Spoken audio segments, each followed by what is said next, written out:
말씀 들어가도록 합니다. 누가복음 4장 16절에서 20절인데 예수님의 사명 선언이라는 주제를 가지고 저와 여러분들이 은혜를 나눠보고자 합니다. 16절 제가 먼저 읽도록 합니다.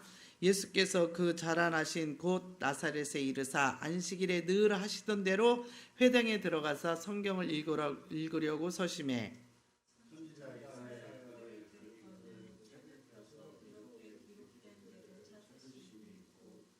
주의 성령이 내게 임하셨으니 이는 가난한 자에게 복음을 전하게 하시려고 내게 기름을 부으시고 나를 보내사 포로된 자에게 자유를 눈먼 자에게 다시 보게 함을 전파하며 눌린 자를 자유롭게 하고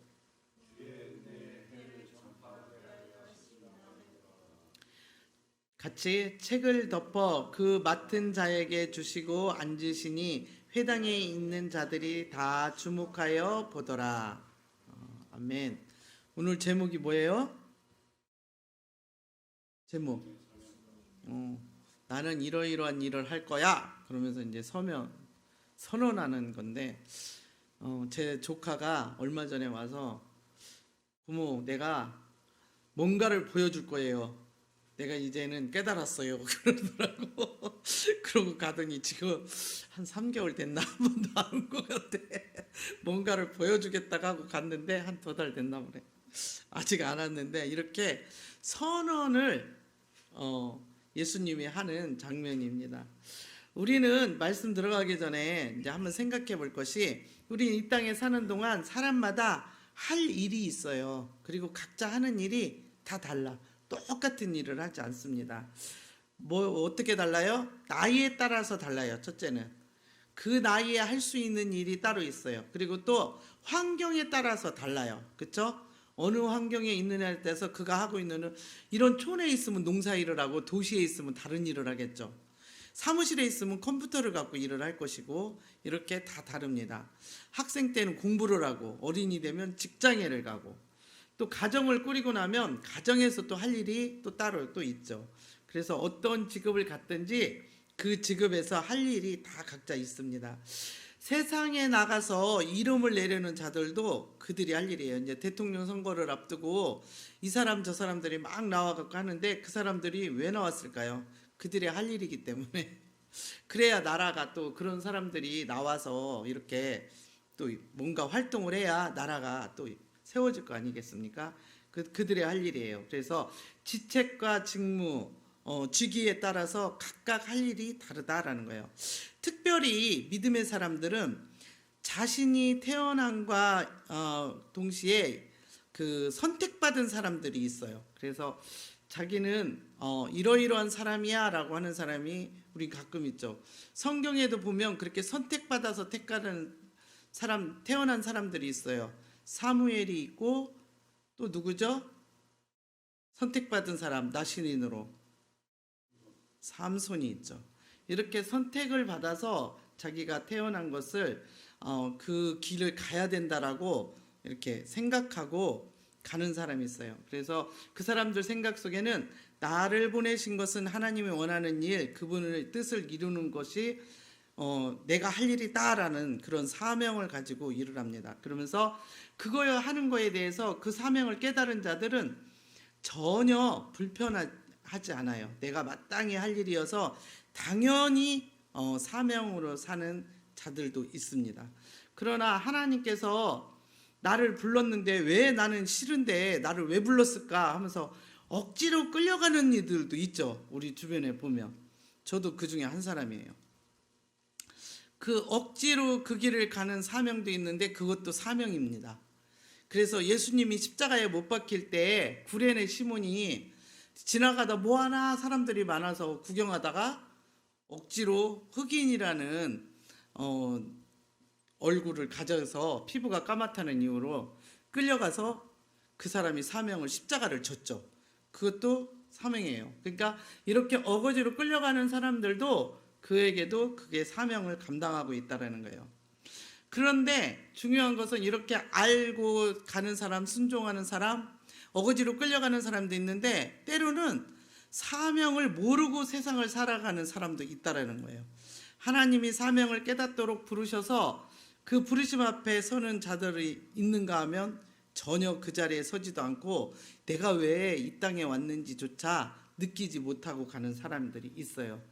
자, 그런 사람, 이렇게 세 가지 사람들이 있는데 오늘 살펴볼 것은 그 부르심에 답하고 그 길에 서는 것을 신학적인 언어로 표현하면은 사명, 우리는 그냥 사명이다 그러는데 사명이 아니라 소명이라고도 합니다. 이것들이 순종하는 자들을 소명이다. 그래서 이 소명을 체험하고 서는 자들은 행복한 자들이다. 어떤 저자가 이렇게 책에다가 썼더라고요. 그래서 더 나아가서는 하나님이 나를 부르신 이유와 목적을 깨달은 것이 체험이다라는 거예요. 내가 알았으니까, 내가 어떻게 걸어가야 되는 거를. 근데 긴가민가 하면서 아직도 깨닫지 못한 자들이 있죠. 그런 사람은 정말 많아요.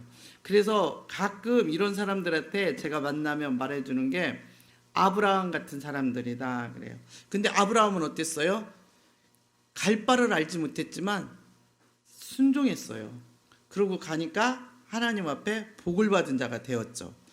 그러면 오늘 본문에 예수님의 사역 중에 공생애에 나서기 전에 예수님은 뭐 했어요? 그 사명을 깨달은 예수님이 뭐를 했어요? 맨 처음에 우리 잘 알고 있죠. 40일 광야에서 이제 금식하면서 기도를 했어요. 그랬더니 광야에서 금식하고 기도하셨는데 뭐가 왔어요? 사단들이 와서 시험하였죠. 근데 이것을 다 이기시고 예수님이 왜 이런 것을 시험을 당하고 40일 금식하고 이런 것들을 했냐면 당신이 이 땅에 보내신 이유와 목적을 깨달았기 때문에 그 일을 행하셨다라고 봐야 됩니다. 그 깨달은 것을 실천하며 사는 것이 사명대로 산다고 합니다.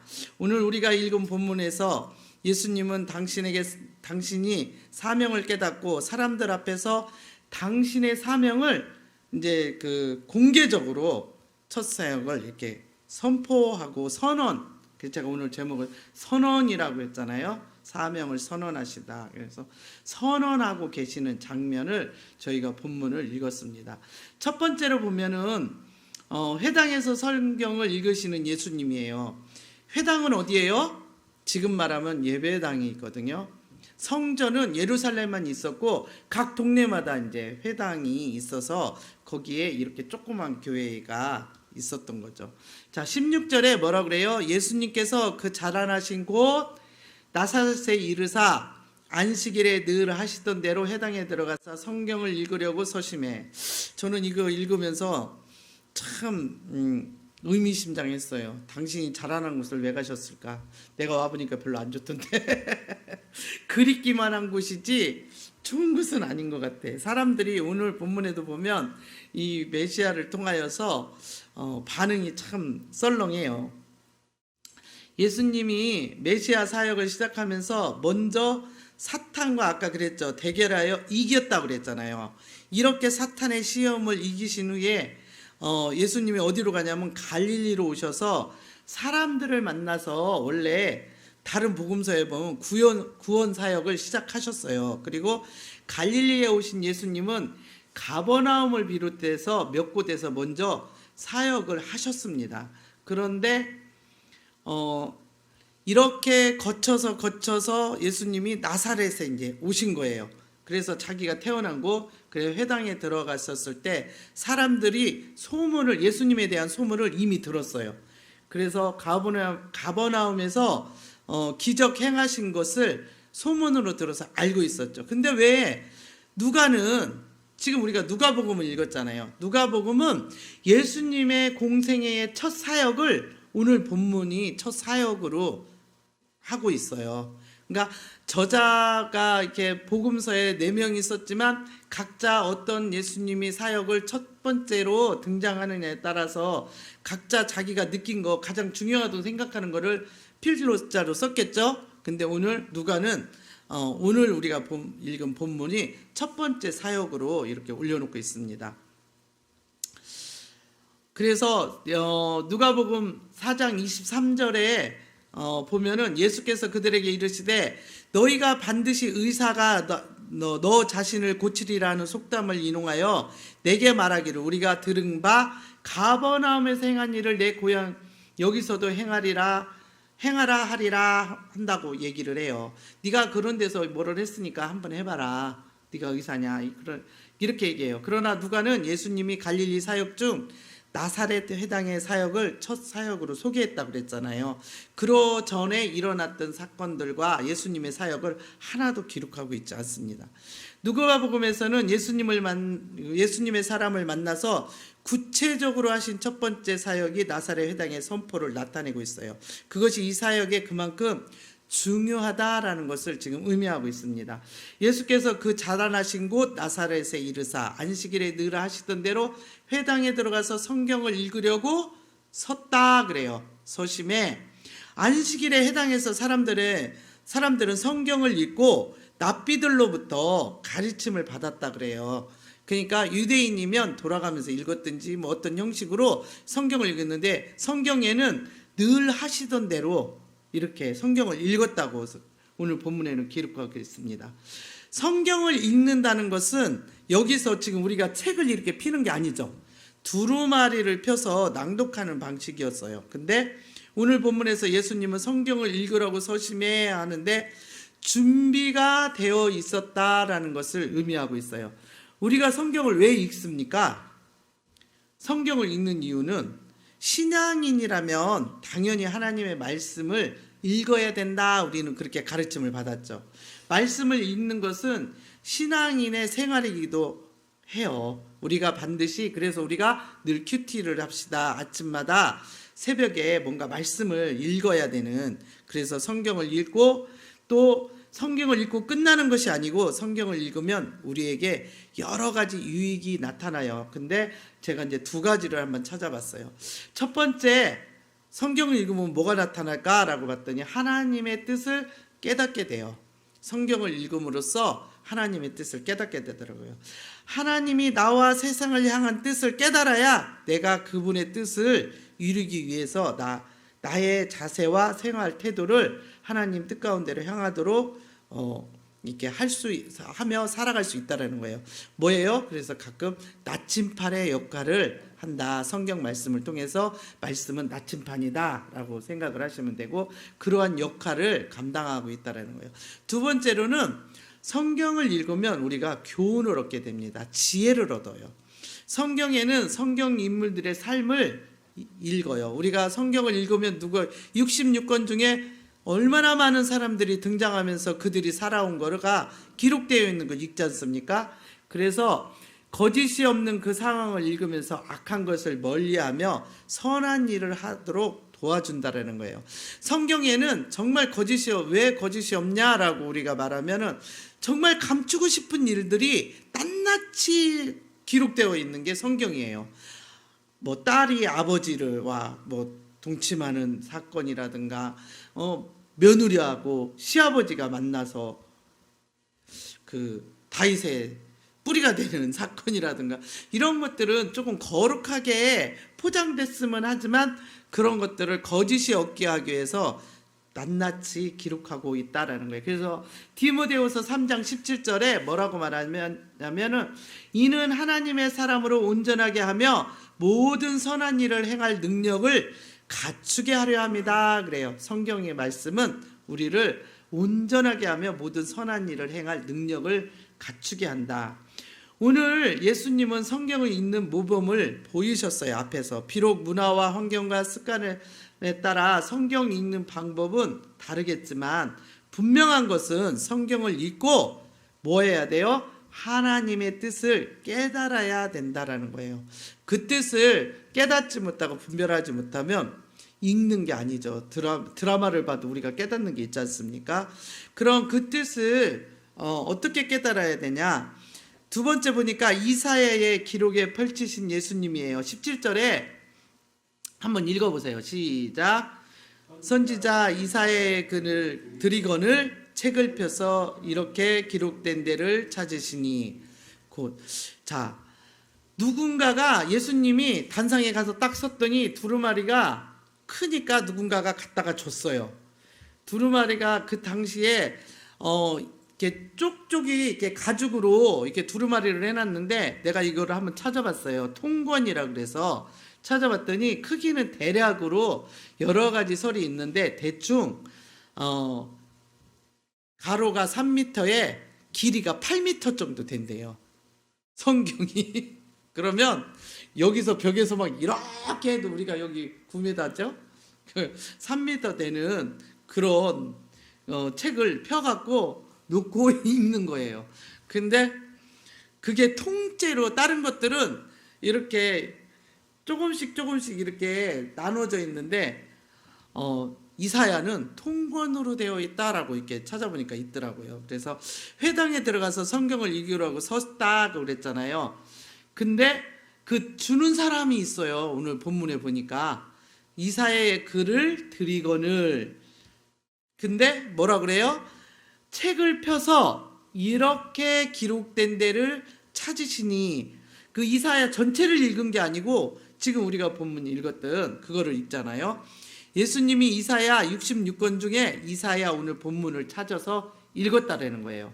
예수님은 어디에서 무슨 말씀이 기록된 것을 잘 알고 있으니까 그 큰 데서 8m나 되고 3m나 되는 데서 이렇게 딱 찾으셨겠죠. 그 말씀으로 당신의 사명을 이들에게 전하시면서 당신의 사명을 선언하고 있어요. 왜 그러냐면 옛날에 구약시대에 예수님에 대해서 미리 예언한 것을 지금 찾으셔서 나에 대해서 이렇게 예언되었다라고 하면서 읽고 계신다는 거예요. 자, 말씀을 도구로 사용하시는 주님을 보면서 우리도 평소에 말씀을 많이 읽어서 어느 때든지 우리에게 기회가 주어질 때 말씀의 검을 필요에 따라서 사용할 수 있어야 된다. 그것이 믿음의 사람이다라는 걸 한번 생각해 봤으면 좋겠고요. 어디에 무슨 말씀이 있는지 잘 아는 이유는 자주 읽고 음미하고 말씀을 마음에 새겨 놓았기 때문에 대충 여기에 있구나라는 걸 알잖아요. 성경을 잘 찾는 사람들 있잖아요. 성경을 많이 읽은 사람이 잘 찾을 수 있어요. 대충 여기쯤이야. 손에 익어서 이렇게 한다는 거예요. 성경 디모데후서 3장 16절 17절에 아까도 얘기했지만 모든 성경은 하나님의 감동으로 된 것으로 교훈과 책망과 바르게 함과 의로 교육하기에 유익하니 이는 하나님의 사람으로 온전하게 하며 모든 선한 일을 행할 능력을 갖추게 하려 합니다. 성경 안에 이 모든 것들이 다 들어있다라는 거예요. 예수님은 특정한 말씀을 찾아서 읽으셨어요. 길게 읽지 않았잖아요. 오늘 말씀. 이 말씀은 주의 성령이 내게 임하셨으니라는 말씀으로 시작합니다. 그런데 여기서 필자 누가는 지금 예수님에게 성령이 임하셨다라고 알려주고 있어요. 그러니까 예수님이 바로 이 예언을 이루는 분이다라는 것이죠. 그리고 기름을 부으라고 하는 말씀으로 기름 부은다라는 것은 메시아를 세웠다라는 뜻입니다. 메시아가 기름을 부어 받은 자라는 뜻이기도 해요. 자, 예수님의 사명의 메시지를 담고 있는 기름 부음 받은 자다라는 메시아라는 것을 담고 있습니다. 세 번째로 이러한 것이 어떻게 성령의 임재를 강조하셨는가, 그 강조하시는 예수님을 한번 볼 텐데, 이사야서 예수님이 펴서 읽은 본문이에요. 이사야서 61장 1절로부터 2절 같이 읽어봅니다. 시작. 여호와의 영이 내게 내리셨으니 이는 여호와께서 내게 기름을 부으사 가난한 자에게 아름다운 소식을 전하게 하려 하심이라. 나를 보내사 마음이 상한 자를 고치시며 포로된 자에게 자유를, 갇힌 자에게 노임을 선포하며 여호와의 은혜와 해와 우리 하나님의 보복의 날을 선포하여 모든 슬픈 자를 이루하시되.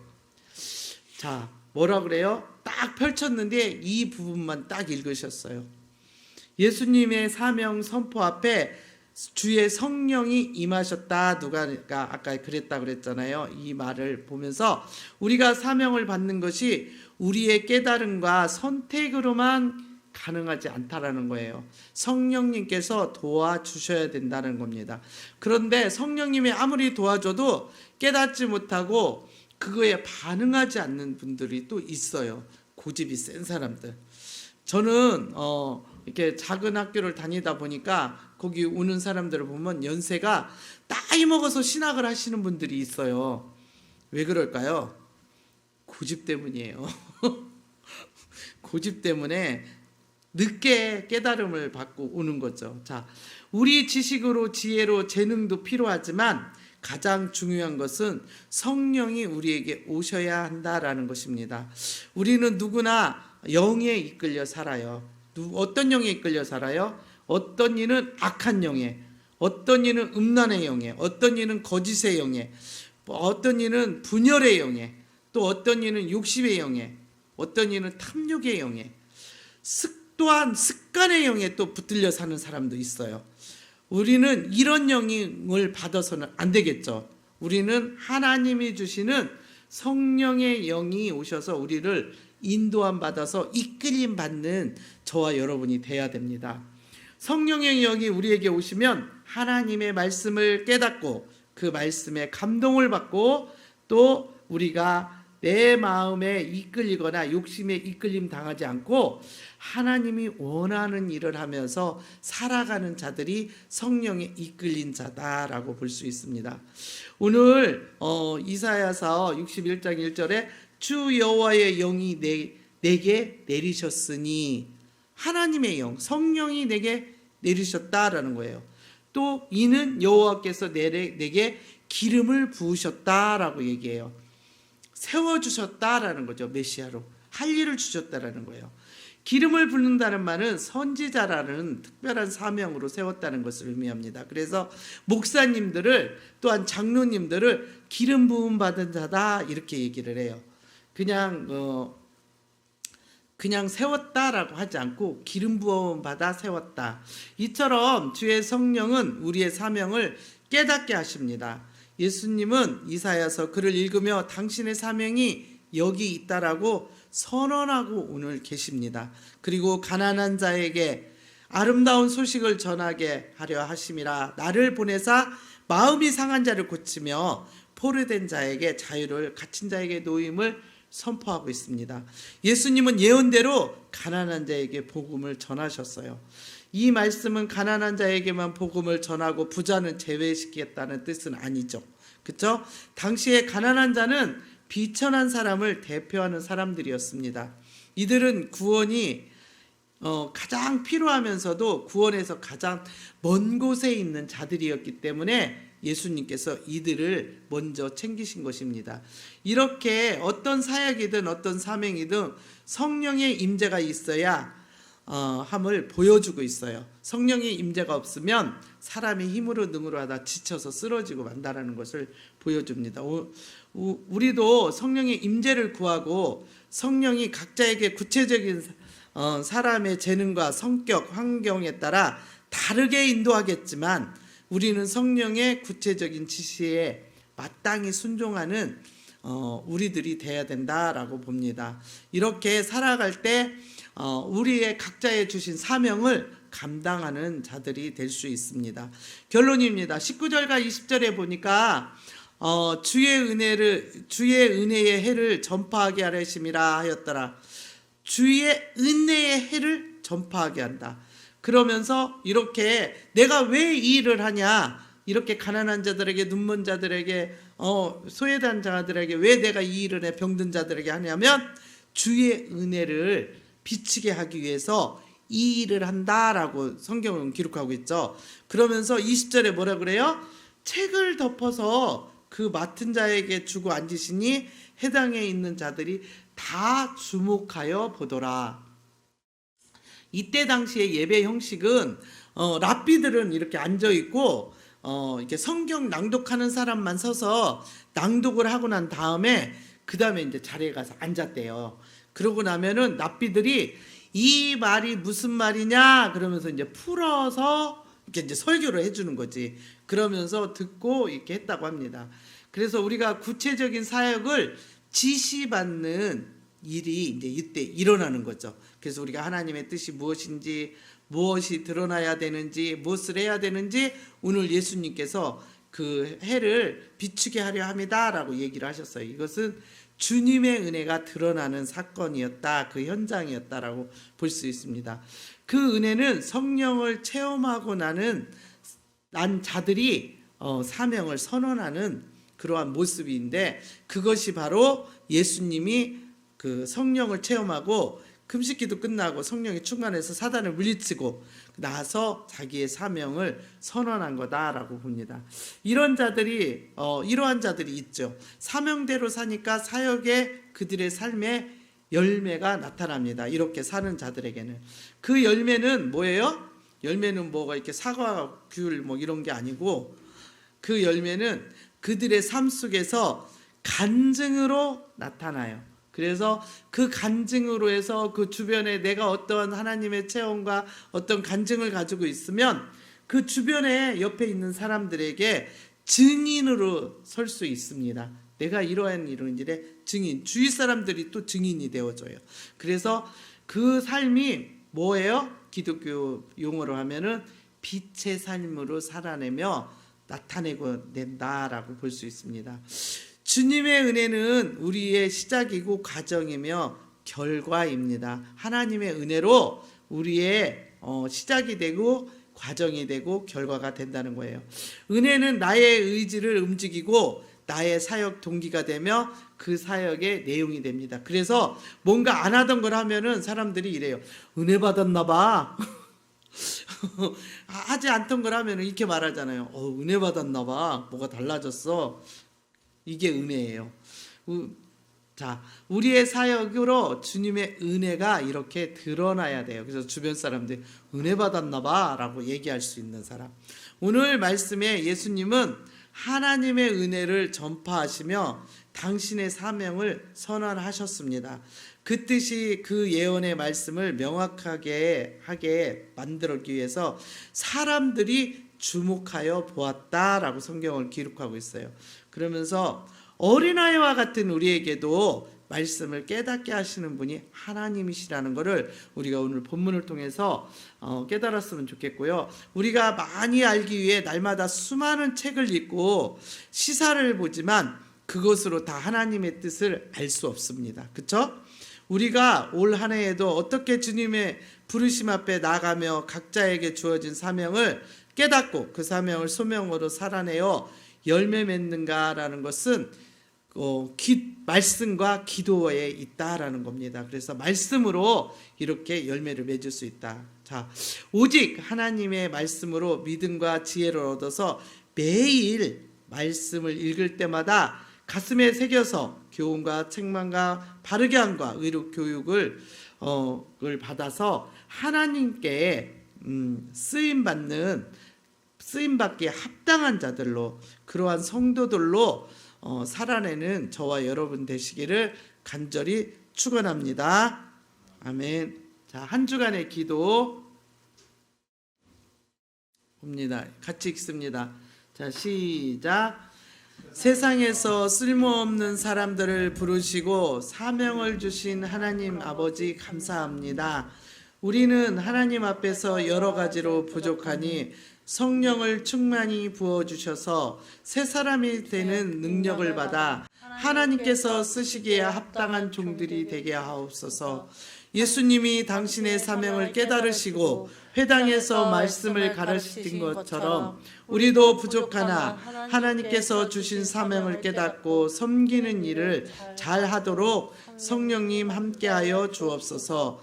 우리가 복음을 전파할 때 어려움과 핍박이 있을지라도 주님을 위해서라면 순교적인 신앙으로 맡은 바 사명을 잘 감당하게 하시기를 예수님의 이름으로 기도합니다. 아멘.